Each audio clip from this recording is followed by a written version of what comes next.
మహాదేవ శ్రీమాత్రే నమః. Welcome to our channel hit TV. ఈ యొక్క మే నెలలో మనకు ఎంతో అత్యంత అద్భుతమైనటువంటి మహిమాన్వితమైనటువంటి భద్రకాళి ఏకాదశి. అదేవిధంగా మనకు ఈ మే నెలలో కొంతమేర రాహువు కేతువు మధ్యలో గ్రహాలన్నీ బందీ అవుతూ ఉన్నవి. మరి దీనికి సంబంధించి అదేవిధంగా బుధుడు సూర్యుడు కొన్ని రోజులు కలిసి ఉండడం జరుగుతున్నది. మరి మొత్తం మీద ఈ యొక్క మే నెలలో ఒక 17 రోజులు ఒక తీరుగా 17 రోజులు ఒక తీరుగా ఉండబోతున్నది. ద్వాదశ రాశులకు సంబంధించి మరి మరిన్ని వివరాలకై తప్పకుండా పూర్తి వీడియోని చూడండి. All the best. మేషరాశి మేషరాశి వారికి చాలా పనులు తొందరగా సాగాలి అని అనుకునేటువంటి వ్యక్తులు. ఎలా అంటే పరిగెడుతూ అన్నం తింటారు, పరిగెడుతూ నీరు తాగుతారు. తొందరగా పనులు అయిపోవాలి అని అనుకునేటువంటి మీకు మరి మే నెలలో మరి అదే విధంగా తొందరగానే పనులవుతున్నాయా, లేదా కొంతమేర ఆలస్యం అవ్వబోతున్నదా? అద్భుతమైనటువంటి ఒక 4 విషయాలు మీ జీవితంలో జరగబోతూ ఉన్నవి.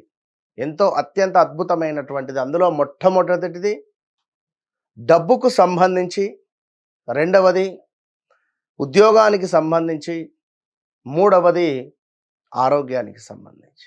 మరి ఈ 3 విషయాలు, డబ్బు అంటే మీకు రావాల్సిందా, లేదా మీరు ఇవ్వాల్సిందా, లేదా మీరు పెట్టుబడి పెడుతున్నారా, లేదా మీరు ఇన్వెస్ట్మెంట్ చేసేటువంటిది ఇది సరైన సమయమా కాదా, ఈ విషయం కావచ్చును. లేదా ఆరోగ్యము అనారోగ్యంగా ఉన్న మీకు ఆరోగ్యం సరిగ్గా అవుతుందా. మరొకటి ఉద్యోగ ప్రయత్నాలలో ఎవరైతే ఉన్నారో మరి ఇట్టి ఉద్యోగ ప్రయత్నాలు చేసేటువంటి వారికి సక్సెస్ఫుల్గా ఉందా. మరి ఇట్టి విషయాలకై పూర్తిగా ఈ యొక్క మేషరాశి గత 10 నుండి 12 నెలల వరకు కూడా ఎంతో ఇబ్బందులు ఎదుర్కొన్నటువంటి దాఖలాలు, నమ్మిన వారే మోసం చేయడము, మోసపూరితమైనటువంటి వాతావరణము. మరి ఈ గడుస్తున్న సుమారుగా ఒక 2 నెలల నుండి మానసిక ఆందోళనతో అసలు ఏం జరుగుతుంది, గత నెల రోజుల నుండి అయితే తీవ్రంగా మానసిక ఆందోళనతో అసలు నిద్ర కూడా పట్టని సందర్భాలు. మరి మీకు ఎందుకు ఇట్లా జరుగుతుంది, ఏమిటి అనేటువంటి విషయాలను తెలుసుకునే పోయే ముందు ఒక మాట, చాలామంది వస్తున్నారు, కలుస్తున్నారు, సంతోషపడుతున్నారు. మరి ఎవరు రావట్లేదు, ఎవరు బాధపడుతున్నారు అనేది చూసుకోండి. ఇక్కడ గోచారము 50%, గ్రహచారము 50%. ఇవి రెండు కూడి మీకు అంటే మీరు తెలుసుకోగలిగితే 100% మీకు విజయం లభిస్తుంది. ఏ ఒక్కటి చూసుకొని ముందుకు వెళ్ళినా కొంత 50% రిజల్ట్ ఉంటుంది. కనుక ఏ మనిషి జన్మిస్తాడో ఆ జన్మించినటువంటి సమయానికి ఒక నామ నక్షత్రము, ఒక ఏ నక్షత్రముతో ఉంటుంది అనేటువంటిది మనకు అక్కడ బ్రాహ్మణుడు వారి ఆ మనిషి పుట్టిన సమయానికి పలానా లా అక్షరం మీద వస్తే లక్ష్మణ్ అని కానీ లక్ష్మి అని కానీ జన్మనామం వచ్చిందయ్యా, మరి అమ్మాయికి ఈ అబ్బాయికి ఈ పేర్లు పెట్టుకోండి. లేదు మా తాతయ్య పేరు వెంకటేషు, లేదా మా నాన్నగారి పేరు రమేషు, ఇలాంటివి అనుకొని కూడా, లేదు మాకు ఇలవేల్పు సుబ్రహ్మణ్యేశ్వర స్వామి, లేదా మాకు శంకరుడు, ఇట్లా కొందరు వారి ఇష్టదైవానికి సంబంధించినటువంటి పేర్లను పెట్టుకుంటారు. ఈ పెట్టుకునే క్రమంలో జన్మనామం వేరే ఉంటుంది, వ్యవహారిక నామం వేరే ఉంటుంది.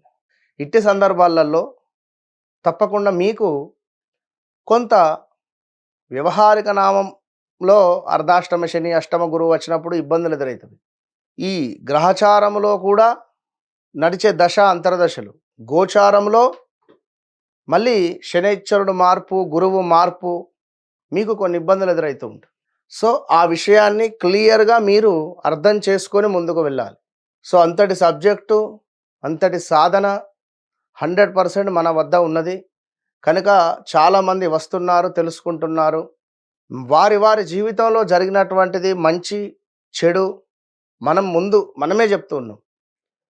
నడిచింది, నడుస్తుంది, జరగబోయేది. ఈ 3 విషయాలను కళ్ళకు కట్టినట్టుగా నాకెవ్వరూ చెప్పాల్సిన పని లేదు. అది అందరికీ తెలుసు. గత కొన్ని రోజుల నుంచి ఎంతో లైవ్ జాతకాలను గూడా మనము చెప్పడం జరిగింది. వారి జీవితంలో జరిగింది, జరుగుతుంది, జరగబోయేది. ఒక చిన్న పాప జాతకం నుండి కూడా వాళ్ళ తాతగారిది గూడా మనము అనలైజ్ చేసి చెప్పినటువంటి దాఖలాలు ఎన్నో ఉన్నాయి. కనుక తప్పకుండా ఇట్టి విషయాలను తెలుసుకోవడానికై సంప్రదించండి మురళీధర్ శర్మ. గుర్తుంచుకోండి.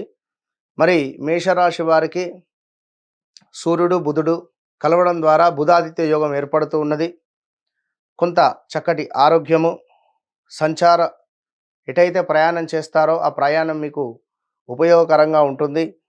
అదేవిధంగా కొంతమేర ఈ యొక్క ఏవైతే పనులు కావాలి అనుకుంటున్నారో, ఎట్లాగూ నమ్మక ద్రోహాలు మీకు జరిగిపోయినవి, ఎలాగూ నెగిటివ్ ఇంపాక్ట్లోనే ఉన్నారు, ఉద్యోగానికి సంబంధించినటువంటి ఇబ్బందులు ఎదుర్కొంటున్నారు, లైక్ ఇవన్నీ కూడా మీకు కొంత ఇబ్బంది కలిగించేటువంటి సందర్భాలు మాత్రం ఉన్నవి.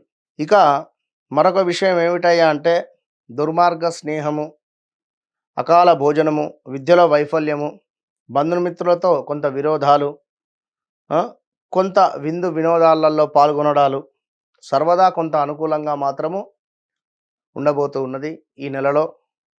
అదేవిధంగా నేత్ర సామర్థ్యహీనత, అధికంగా డబ్బు ఖర్చు, శిరోవేదన, లాభాల మందగింపు కనబడుతూ ఉన్నది. ఇంకనూ కూడా కొంతమేర ధన కనక వస్తు లాభాలు, అకారణంగానే కొన్ని కలహాలు ఏర్పడే పరిస్థితి ఉంది. వ్యాపార భాగస్వాముల వల్ల కొంత నష్టపోయేటువంటి సందర్భాలు ఉన్నవి. జీవనాధారలో కూడా కొంత నష్టము వాటిల్లేటువంటి పరిస్థితులు ఏర్పడుతూ ఉన్నవి. మరి లగ్నంలోకి శనైశ్వరుడు వస్తున్నాడు, జాగ్రత్తగా ఉండండి. ఈ సమయంలో భార్యాభర్తలలో కొంత గందరగోళమైనటువంటి సందర్భాలు, ప్రమాదాలు, అనారోగ్య సమస్యలు, మనశ్చింత, కొంత చేసేటువంటి పనులలో మంచి పనులు చేసుకుంటూ ఉండడం ద్వారా మంచి ఫలితాలు ఉండే పరిస్థితి ఉన్నది అనేటువంటి విషయాన్ని తెలుసుకోండి. అదేవిధంగా గురుగ్రహము ఇదే నెలలో మే నెలలో ఎండింగ్లో మారుతున్నాడు. మీకు 4వ భావానికి రావడం ద్వారా ఆదాయానికి మించినటువంటి ఖర్చులు, బంధు మరణ వార్తలు, స్థాన భ్రంశము, ధన నాశనములు ఏర్పడే పరిస్థితి ఉన్నది. ఉద్యోగంలో తప్పకుండా మార్పులు చేర్పులు కనబడుతూ ఉన్నవి. కొంత ఆరోగ్యము కుదుటపడే పరిస్థితి ఉన్నది. ఎవరైతే లక్ష్మీదేవి అష్టోత్తరాలు చదువుకుంటారో, ఎవరైతే ప్రతిరోజు కూడా అమ్మవారిని దర్శించుకుంటారో, ప్రతి శుక్రవారము కుంకుమార్చన జరిపించుకుంటారో మంచి ఫలితాలు ఏర్పడే పరిస్థితి ఉన్నది. సో ఇంకా వివాహానికి ఇది సరైన సమయం అయితే కాదు. వ్యక్తిగత జాతకరీత్యా నడిచే దశ అంతర్దశలను తప్పకుండా తెలుసుకొని ముందుకు వెళ్ళడం ద్వారా 100% ఇంకా మంచి ఫలితం మీకు కనబడుతూ ఉంటుంది.